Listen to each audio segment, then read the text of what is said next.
Hi, I'm Bette Bentley, the writer and director of She Really Hurt My Feelings in Yoga Class.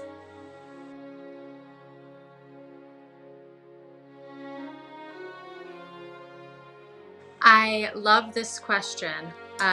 What inspired me to make this film? I love that because most people kind of assume that things you write actually happen to you. And I can promise you, no one has ever walked across my yoga mat. In fact, I don't think anything I've ever written has actually happened to me, except for a feature that I have in development right now, which is a true story based on my teenage years.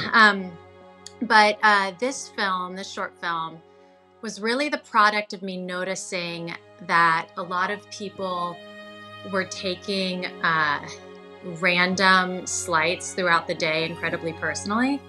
Like if someone cuts you off at the grocery store or accidentally cuts in line, or if someone, if a waiter doesn't bring the right meal. So it doesn't always have to do with you personally, but I noticed that people were starting to take those things personally.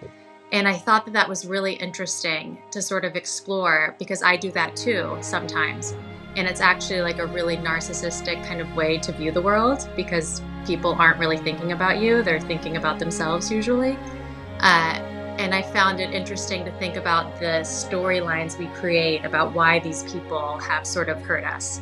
And that's kind of where I went with this film. But I tend to write in a sort of more magic, realism, surrealistic sort of way. So I really wanted to explore the internal worlds that we go to when we feel like we've been slighted.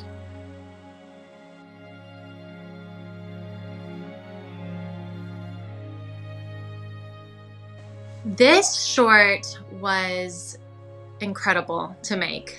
There were a lot of bumps and rocky roads, as there are when you make any movie. I was a new mom. I had just had a baby that was 8 months old, so I was breastfeeding. And that in itself was really complicated.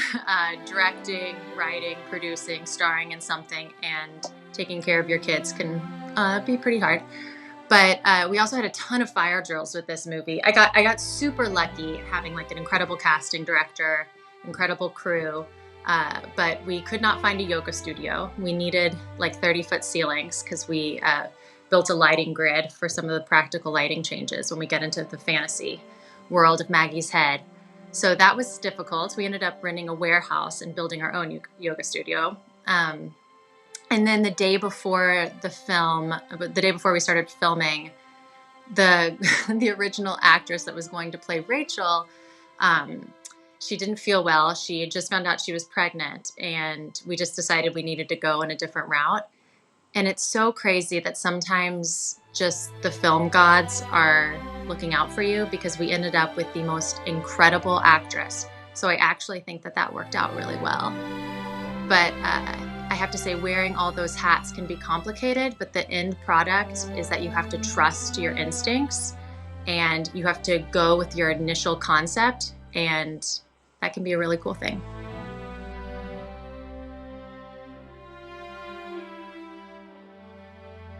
When you watch this film, I hope that you can relate to Maggie. I hope that you can see that, we sort of all put ourselves in these positions where we feel like someone has done something wrong to us and it's because they don't like us, and we can sort of see that these fantasy worlds that we create kind of don't do ourselves any good, that we can choose to not take these little incidents so personally, and also that what people think of you is kind of none of your business. I hope that Maggie learns from that, although I think she might be spiraling again at the end, but